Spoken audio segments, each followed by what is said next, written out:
It's not a part 2, it's a 1.5. Whoop.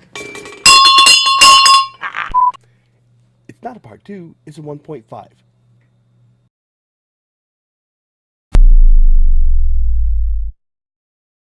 Why am I calling it a 1.5? Because we're really not having a whole lot of showing progress, but after a question or comment on the first video by Makoto, they were saying that they were going to think about doing this process and this is going to be fun and educational. Well, that really got me nervous. But, so this is your fault. Anyway, since I've already done this once, I already have a lot of the tools or whatever that it's going to take to get this done. If you're used to regular model kits, vinyl kits, resin kits, or whatever, you have pretty much everything you need at your bench. But when you step up to cutting metal, it changes the game a little bit, and you need to get some more heavy duty stuff. Your Dremel you will probably still use. I'm going to use the Dremel for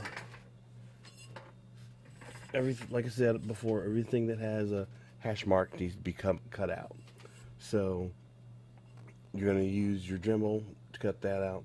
If there's like a little crosshairs in there, that's where they're suggesting that you drill a hole first so you can get your blade in there to cut or whatever. All these vent holes normally would need to be cut out.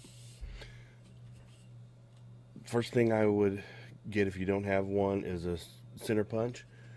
That way, if you try and drill these holes, even with a drill press, which I have one of those too, uh, you can drill a straight hole. But if you don't do a center punch, that drill bit's going to hit this, and it's going to try and walk on you. But if you put that center punch right there, it makes a little pit for the tip of the drill bit to fit into. It makes it so you start your hole and you can get down in there. Don't go too aggressive and try and go the full hole size.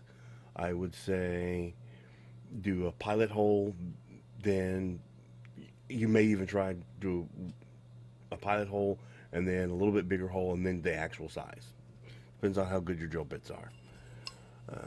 You're going to need an angle grinder with some of the cuts, like this piece here.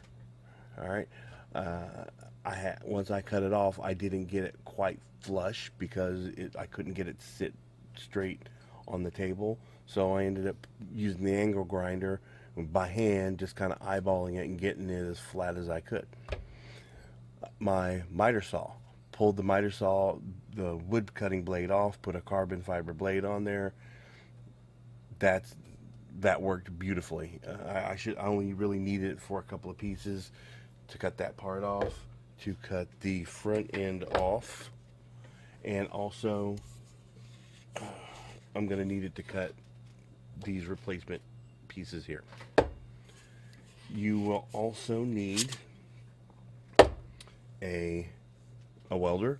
My welder is just a wire feed MIG welder. It was $89 on sale at Harbor Freight. I taught myself how to weld there. The brazing kit that I got in that first video, you saw me using the little torch with the red and the yellow bottles. And what's that is, it's they have it at Lowe's. It's a benzomatic, and you can use propane and oxygen, which would be a blue tank and the red tank, or MAP gas and oxygen, which is the yellow tank and the red tank. The one thing that I did not realize, and this time around I started paying a little bit more attention, those two bottles, even though they're the same size, both the MAP gas and the propane gas are like 14 ounces, whereas the oxygen is only 1.5. So when you get your torch going, you need to get at it because you will burn through that oxygen. Because wasn't realizing that I didn't have that much, and so I was just, propane lasts me forever. I figured the oxygen would too. You don't have that kind of time, and you need to be able to get it heat it up, get you moving. So there's that. I also went over and got my dad's old bench grinder because I wanted to be able to clean all the rust off of these with the wire wheel on there and not have to hold it with the drill. That way I had both hands free. The only problem with that was my dad's old bench grinder. It's a Sears 1/5 horse 5-inch grinding wheel bench grinder. Went to the store to find the proper wheels for it. You know, Sears is basically not around anymore. So going all to the other big box store, all their wheels are 6-inch or 8-inch. That didn't do me any good. So, and I spent a good 2-3 hours going from store to store trying to find one.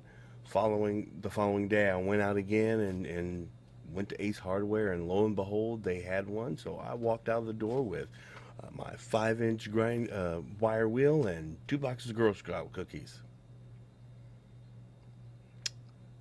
Yeah. So one of the last things on the last video, I pretty much think I caught all the tools. If there's another one I'm missing, I will catch it up later. But I wanted to also share with you what I figured out about the way I was going to do this. So if you didn't see it, my plan was to run the pipe here after I've cut this off to match this end, right? So this will go on here like this, butt it up like that, tack weld, make sure it's good, weld it all around, then we pull the pipe out, right? And it'll be all straight. So this is on this end. So now the problem was I could not get this pipe to go through this as easily as I did through this. So that's where the bench grinder came in, and then I used my drill and a grinding drum, and I had to grind out the inside of that to where I can, and I also had to sand down the outside of this pipe in order to get this to go through. So now I can get it in just like that. When this is cut, this goes on this end, tack, tack, tack, weld, weld, weld, we're good to go. So now that we've got all that done, we're gonna move on to video 2. Go build something. Pew pew pew pew pew pew pew pew pew pew. And you're like, what? Wait a minute. Wait, what?